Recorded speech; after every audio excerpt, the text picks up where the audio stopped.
tarp mūsų berniukų.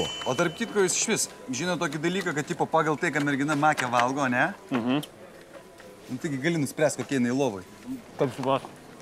Taip. Ką tu valgai? Rojalį. Nu, tai įsivaizduok, reiškia, jinai tokia bus rafinuota dama. Jeigu ten kokį nors čizą, tai paprasta, kas neišranki. Arba, taip sakant, viskam pasiruošus. O jeigu žalia valgia? Tu čia rimtai? Matai, žmona mėsos į burną neima.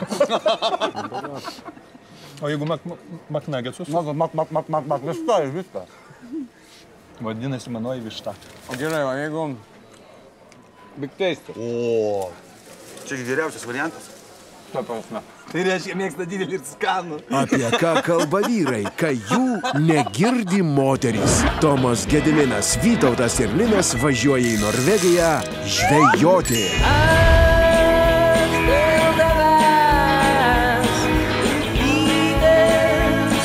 Kinuose nuo sausio 1.